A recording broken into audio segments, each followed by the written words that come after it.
Hello everyone. Last video में मैंने discuss करी थी टर्नओवर 3 रेशियोज। कौन सी 3 थी वो? इन्वेंट्री टर्नओवर, क्रेडिटर्स टर्नओवर और ट्रेड रिसीवेबल टर्नओवर। ठीक है, आज मैं डिस्कस करूंगी 4th रेशियो कैपिटल टर्नओवर।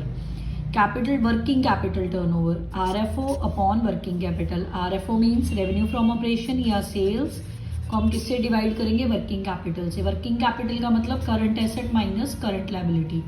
देखो, अगर total liabilities non current plus current के बराबर होती है, total asset non current plus current के बराबर होता है। अगर आपको ना दी हो क्वेश्चन में टोटल लायबिलिटीज और नॉन करंट दी हो, टोटल में से नॉन करंट माइनस करना, करंट आ जाएगी।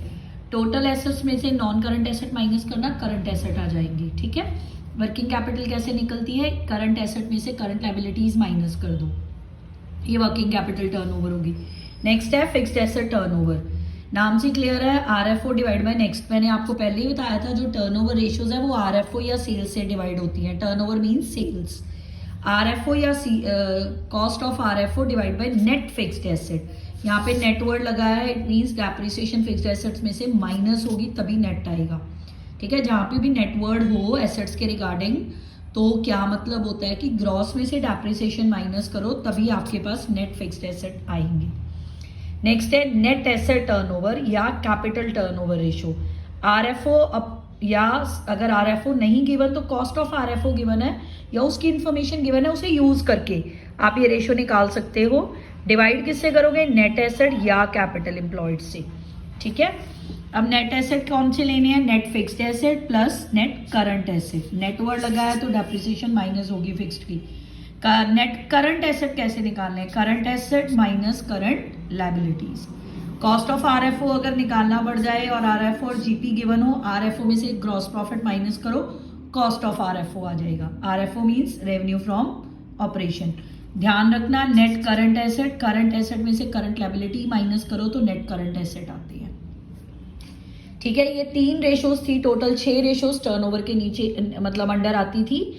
अब नेक्स्ट है डेट प्रॉफिटेबिलिटी। प्रॉफिटेबिलिटी हमेशा आप परसेंटेज में आंसर, प्रॉफिटेबिलिटी रेशियोज परसेंटेज में होती हैं।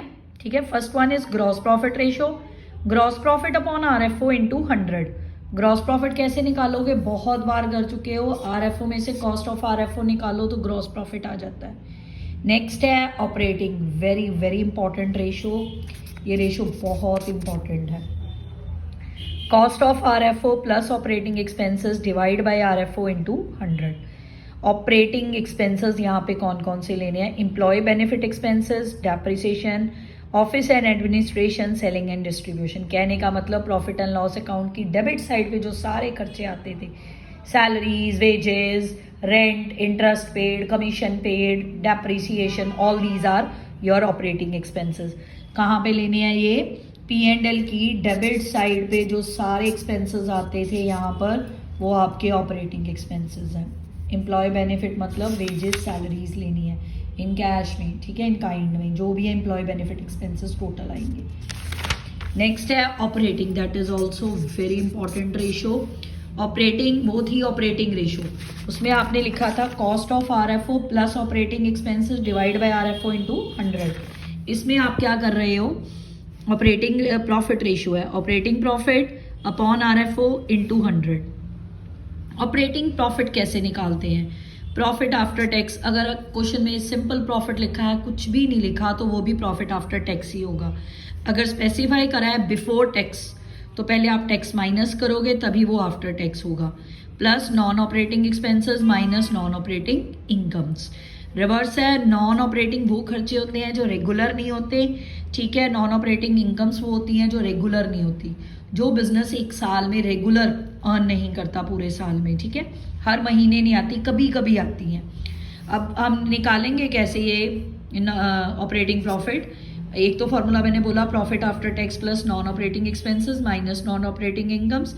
एक अगर आपको क्वेश्चन में ग्रॉस प्रॉफिट दिया हो तो ध्यान से करना, ऑपरेटिंग इनकम्स ऐड होंगी, अदर ऑपरेटिंग एक्सपेंसेस माइनस होंगे। ठीक है, other operating incomes. Non operating ये रेगुलर होते हैं। ठीक है, अगर नॉन ऑपरेटिंग एक्सपेंसेस यानी कि फाइनेंस कॉस्ट मीन्स किसी तरह का लॉन्ग टर्म बोरोइंग से ऊपर इंटरेस्ट आए, वो फाइनेंस कॉस्ट है। अदर नॉन ऑपरेटिंग एक्सपेंसेस में जैसे loss on sale of fixed asset, fixed asset का लॉस आता है तो वो आपका नॉन ऑपरेटिंग एक्सपेंस है। नॉन ऑपरेटिंग इनकम्स कौन सी होती हैं? कभी कभार होने वाली, ठीक है, dividend received, interest received on investment, profit on sale of fixed asset, rental income. ये जो आप इन्वेस्टमेंट मान लेते हो ना, उसकी रेंटल इनकम है। नॉन ऑपरेटिंग इनकम्स हैं ये 4। अदर ऑपरेटिंग जो रेगुलर है, कमीशन, फीस, रॉयल्टी, ठीक है। ये आपकी ऑपरेटिंग प्रॉफिट रेशो थी, वेरी वेरी इंपॉर्टेंट, याद रखना, ये बहुत इंपॉर्टेंट रेशो है, ठीक है। नेक्स्ट है आपकी net profit ratio, profit after tax divide by RFO into 100। Profit after tax कैसे निकालोगे? अगर ग्रॉस प्रॉफिट दिया, इनकम से ऐड करो, खर्चे माइनस करो, टैक्स माइनस कर दो, तो आपके पास प्रॉफिट आफ्टर टैक्स आ जाएगा। Last ratio that is also very very, ROI, return on investment या रिटर्न ऑन कैपिटल एम्प्लॉयड, ये भी बहुत इंपॉर्टेंट है। याद रखना, इसमें profit before interest, tax and dividend लेना है, इसमें से कुछ भी माइनस नहीं होना चाहिए। ये मैं आपको इंटरेस्ट कवरेज रेशो में करवा चुकी हूँ, ध्यान से उस वीडियो में देख लेना कि अगर प्रॉफिट आफ्टर दिया हो तो उसे बिफोर कैसे बनाते हैं। अब मैं कैपिटल एम्प्लॉयड भी आगे मैं फॉर्मूले आपको बता चुकी हूँ, पर ये लास्ट है रेशोज, इसलिए दोबारा बताती हूँ। कैपिटल एम्प्लॉयड 2 अप्रोचेस से निकल सकता है, डिपेंड है क्वेश्चन में कौन सी इन्फॉर्मेशन गिवन है। अगर एसेट के रिगार्डिंग इन्फॉर्मेशन है, अगर डायरेक्ट टोटल एसेट दिए हैं, टोटल एसेट में से करंट लायबिलिटीज माइनस कर दो तो आपका कैपिटल एम्प्लॉयड आ जाएगा, ठीक है। Non current asset plus working capital कर दो तो आपके पास कैपिटल एम्प्लॉयड आ जाएगा। लायबिलिटी अप्रोच है share holder fund plus non current liability minus non trade investment, लिखा है मैंने, ट्रेड नहीं लिखा, नॉन ट्रेड लिखा है, नॉन ट्रेड माइनस होंगी। शेयर होल्डर में क्या आएगा? Share capital plus reserve and surplus, long term में आएगा, सॉरी नॉन करंट में आएगा long term borrowings plus long term provisions. ये भी मैंने आपको सेकंड वीडियो में बताया था, जब मैंने आपको सेकंड हेड करवाया था इस चैप्टर का, कि लॉन्ग टर्म बोरोइंग्स में क्या आता है, लॉन्ग टर्म प्रोविजंस में क्या आता है, ठीक है। ये 2 अप्रोचेज हैं टोटल, ये लास्ट 4 हेड हैं, 4 हेड को ध्यान से करना, बहुत इंपॉर्टेंट है। Thank you very much.